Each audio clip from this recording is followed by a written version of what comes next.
কথায় আছে না, সময় ও স্রোত কারোর জন্য অপেক্ষা করে না। ঠিক আমাদের কখন কোন পরিস্থিতিতে পড়তে হবে আমরা কিন্তু কেউই জানি না। আমি কিন্তু তখনও জানি না। দেখো সকাল থেকে মুখটা কত ভালো, হাসি দেখেই বুঝতে পারবে। ঠাকুর ঠাকুর করে বেরিয়ে পড়লাম জানো তো।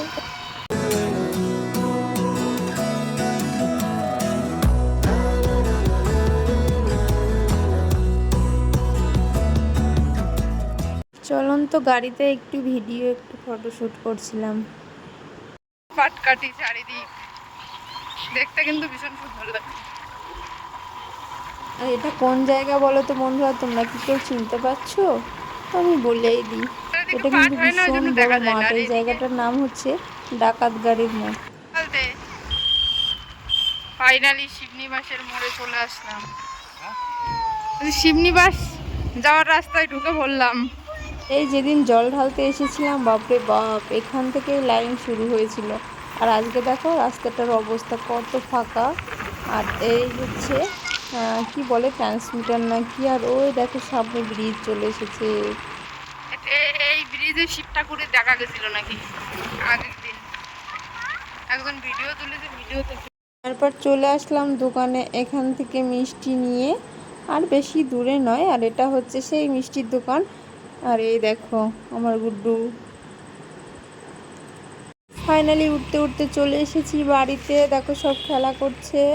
আমি দেখো ড্রেসও চেঞ্জ করে নিয়েছি। এই বাড়িতে কিন্তু অনেক দিকে গেট আছে জানো। এইটা একদিকের গেট, এখানে হচ্ছে রান্নাঘর। তো দেখো কাঠের উনুনে এটা হচ্ছে ছোট বৌদি রান্না করছে।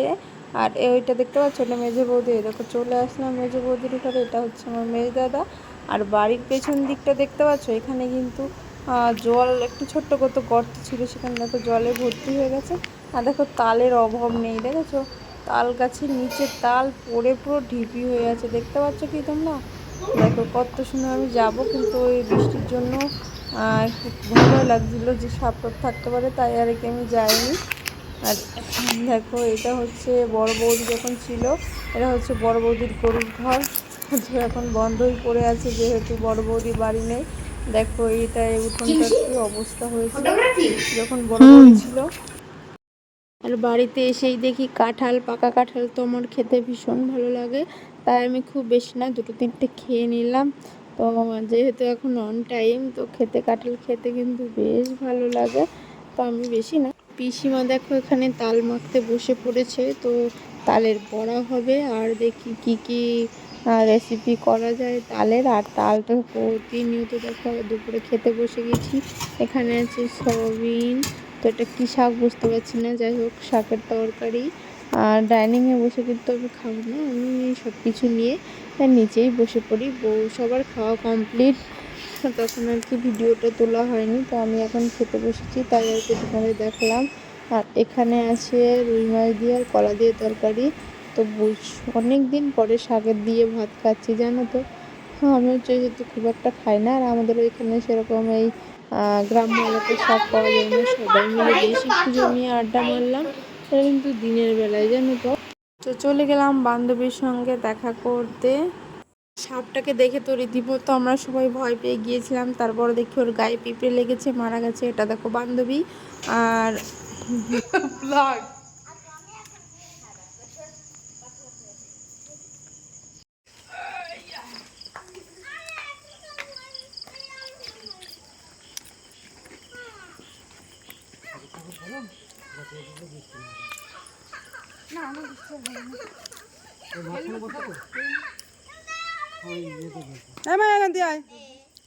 মায়েরা এটা আমি সোজা করে ধরে থাকতে হবে না, ব্যাগের মধ্যে দিয়ে দেবো আর বের করবো। রাত্রে আবার ভালো দেখা যায় জানো। খাওয়া দাওয়া করে রাত 9টার সময় বাড়ি ফিরছি। রাতের পরিবেশটা কিন্তু ভীষণ ভালো লাগে, কিন্তু মনের মধ্যে একটা ভয়ও কাজ করে। আর এই দেখো চলে এসেছি ফাইনালি আমাদের বাড়ির কাছে রেস্টুরেন্টে। দেখো লাইটে কি সুন্দর লাগছে দেখতে। আমাদের এখানে অনেকগুলোই আছে রেস্টুরেন্ট, পরপর অনেকগুলো রেস্টুরেন্ট আছে, চিলি, রোজ, হ্যাংলা। তো এখানেই আমাদের বাড়ি। তো যাই হোক টাটা সবাই, আমি এই তো পৌঁছে গেছি, আর 5 মিনিট মতো লাগবে। ফাইনালি পৌঁছে গেছি বাড়িতে। দেখো মুখ চোখের অবস্থা একদম ভালো লাগছে না। আমার গুড্ডু ক্লান্ত হয়ে গেছে। ও বাবা, কি হয়েছে? ওরম করতে হয়? এখন বাজে রাত 12টা, তো এখন থেকে শরীরটা ভীষণ খারাপ লাগছে। দেখো আমার সঙ্গে সঙ্গে ছেলেও কাঁদছে, আমিও কাঁদছি। তো এরপরেই আমার সঙ্গে ঘটে গেল ভীষণ বড় দুর্ঘটনা। ফাইনালি আমাকে হসপিটালে অ্যাডমিট করা হলো।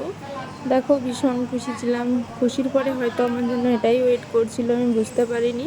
আর এই সময় আগে যে ভিডিও করব সেই পরিস্থিতিতে ছিলাম না। যাই হোক, তোমরা আমাকে আশীর্বাদ করো, তাড়াতাড়ি যেন সুস্থ হয়ে বাড়ি ফিরতে পারি।